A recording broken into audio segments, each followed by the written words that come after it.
and smiled, reading her better than he had ever read any book. She thought he was weak. She thought he would allow her to escape him. She had absolutely no idea who she was dealing with.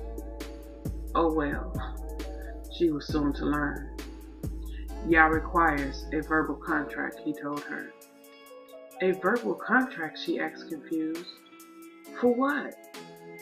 A verbal contract that you agree to be my Isha. He spoke as if he was explaining time to a mentally challenged child. She shook her head. Why do I have to make a verbal contract to be your maid? That's stupid.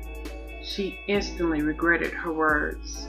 His face contorted in rage, and in the blink of an eye, he was on her, holding her unmovable in his arms. With one hand, he held her arms behind her back, his arm pressing her body into his. Her feet were no longer touching the ground. Her eyes widened in fear. You listen to me, because I will only tell you this once. Yah is never to be taken lightly, and any agreement made before him is to be honored. I have zero tolerance for anything else. He spoke between clenched teeth, his anger pouring off of him and washing over her. She trembled so bad in his arms she felt her teeth chattering. She desperately nodded her head in agreement, anything to keep him from hurting her. Now, do you agree before Yah to be my Isha? He asked. She nodded her head. Speak, he barked into her face. Yes, she cried. Yes, I agree. Then it is done. She stiffened when his eyes landed on her mouth, and before she knew what hit her, he was taking her mouth possessively. His lips dominated hers, causing her insides to melt. She moaned. She had never been kissed this way. The guys that had kissed her before had been a little intimidated by her, so their kisses were always sweet, trying to persuade her. His kiss was different. It wasn't sweet. It was lusty. He didn't have to speak and tell her of all the naughty things he wanted to do to her. His kiss said it all. Her hands came up around his neck to clutch his locks, and he groaned, deepening the kiss, making her feel drugged. She was lost. Everything else had ceased to exist. It was only him and her, floating into a passion-filled daze. She broke her lips away from his, desperately sucking in air.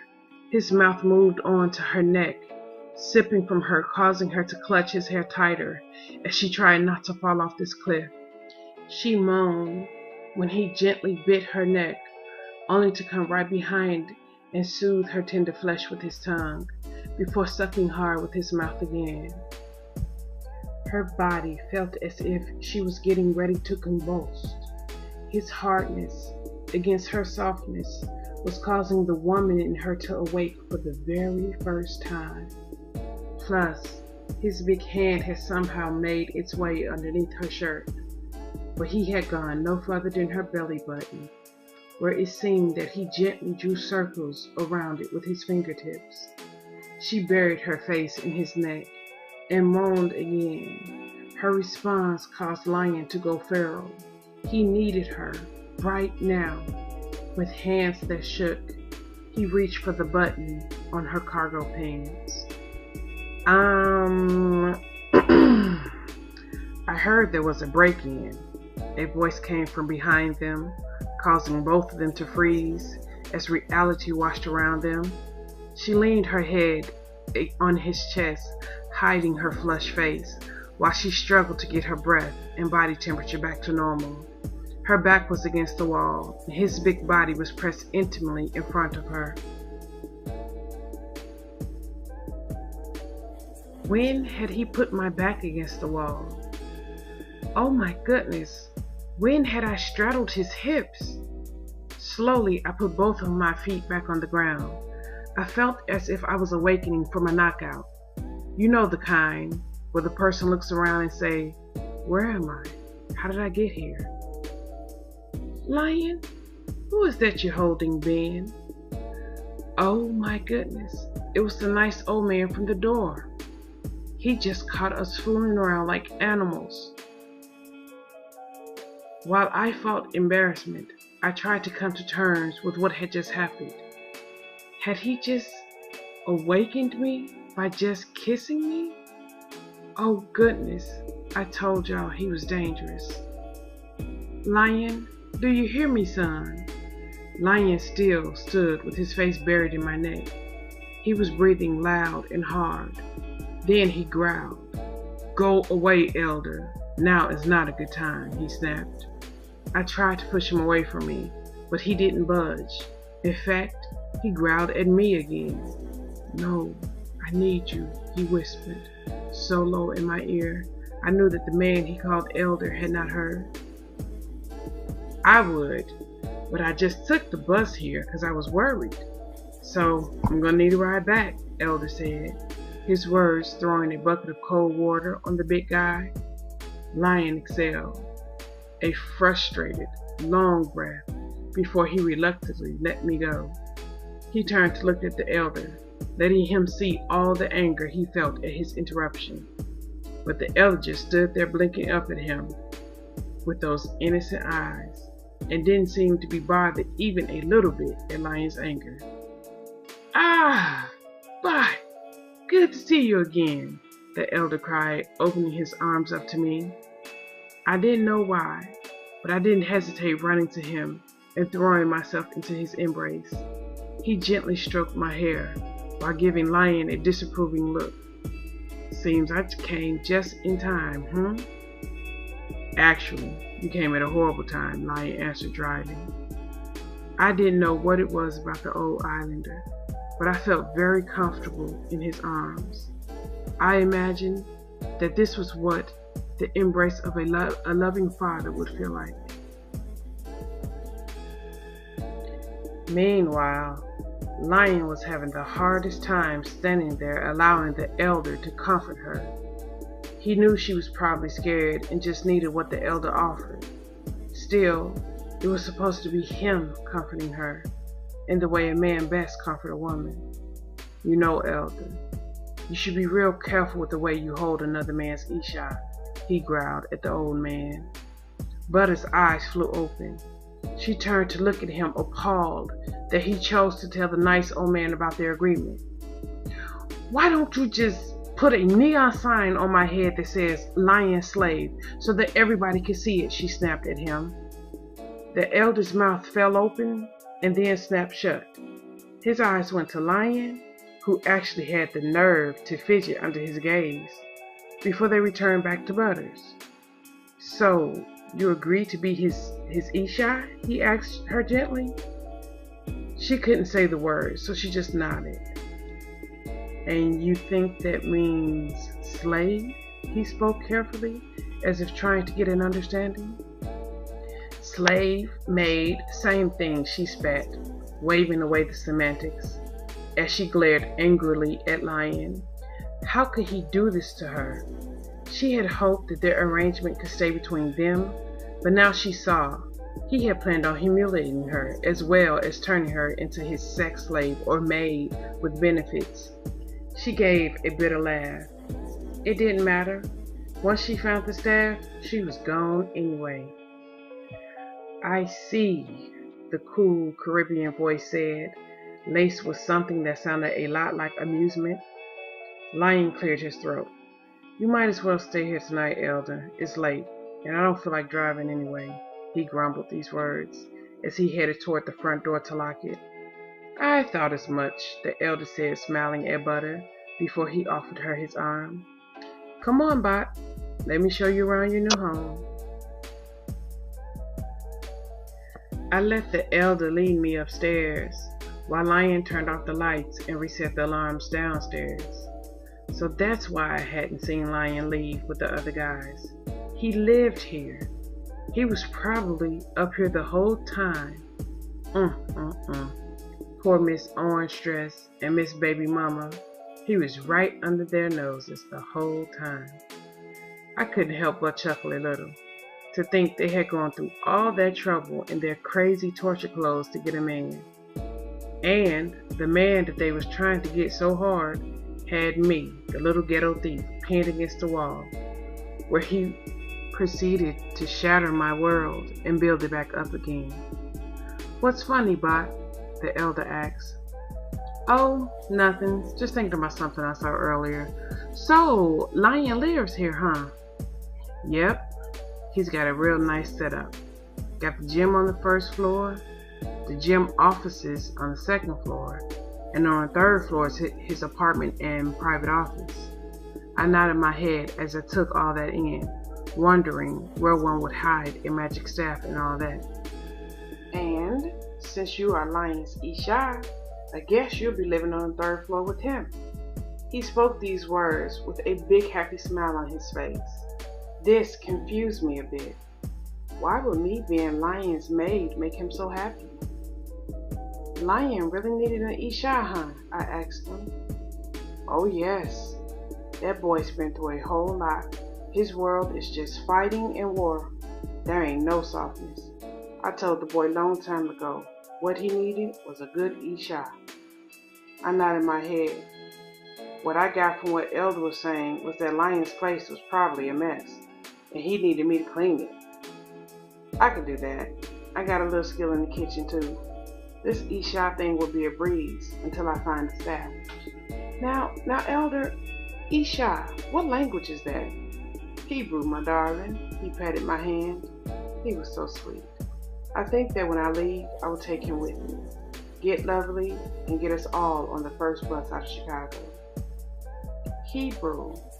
Okay, so that explains those little strings you guys wear. You're Jewish. I had read a book about the Holocaust some years back. Those poor people. Their little situation was almost as bad as my people's Holocaust. Well, maybe not really. I mean, my people were still being oppressed. The Jews at least got reparations for what they went through. Jewish? No, the elder said. "What do you mean?" I was a bit confused. "They wore those little strings just like the Jewish people. What did they call them in the book? Zizits or tizits? Or something like that, I can't remember." "We are Hebrew Israelites. There's a difference." "There is?" I asked. But by this time, we had made it up to the third floor and was walking through what used to be Lion's door. Not only was the door no longer there, the frame was hanging down as if an explosion had knocked it loose. Carefully, we stepped over it, clutching each other's arm to prevent the other from falling. "What the hell?" I said as I took in all the damage. The wall around the frame was cracked as well. I remember hearing that loud crash before Lion jumped down into the ring like an avenging angel. "This boy ought to be ashamed of himself," the elder said, his West Indies accent heavy in his disapproval. Elder, speaking of that boy, can you explain to me how one man can do such damage?" I had to know. Lion said he was just a man, and I believed that. But there is something else there. My theory is that the government did some kind of top secret project on him and made him a real life ghetto Hulk. Now, if I can just get the elder to admit it. But before he can explain anything, I heard those claws against the floor, and instantly I froze in fear. The lion. I started to back up as its big body went from being a shadow to standing there right in front of us. "Oh, nobody. Don't be afraid of this big boy here. He's a cat, that is true. But he thinks he's a dog, right, boy?" He laughed and stroked its majestic mane. I could feel his purr vibrating through the soles of my boots.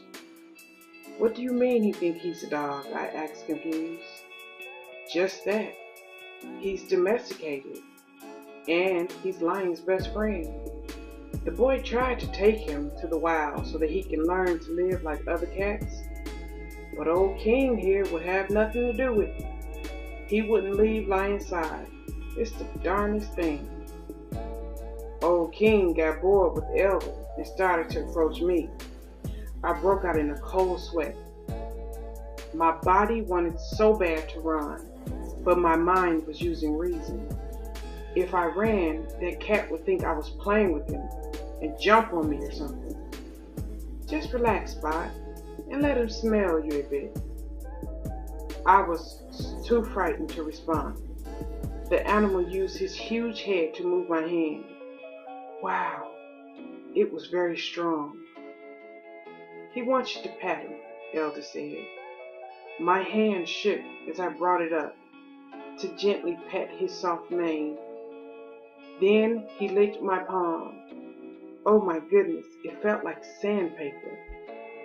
I laughed as he licked up my arm. It was so funny. He did remind me of a dog. A big dog, but still a dog. I relaxed a bit and petted him more out of love. Okay, King, you stop trying to suck up all the attention. We need to show her around her new home. Come on, child, the elder said, entwining our arms. Let's take a look. As he led me through the door, King walked on my other side, his head easily coming to my chest area. He really is an amazing animal. We walked through a small hall and then into Lion's home. Wow. So, not what I expected. This place was all state-of-the-art, sterling silver and white. It felt cold. I didn't like it. There was no greens or yellows, just cold silver and white. Everything was very modern, from the white leather wraparound couch that sat on one end of the loft in front of a huge fireplace to the sterling silver kitchen that sat at the other end.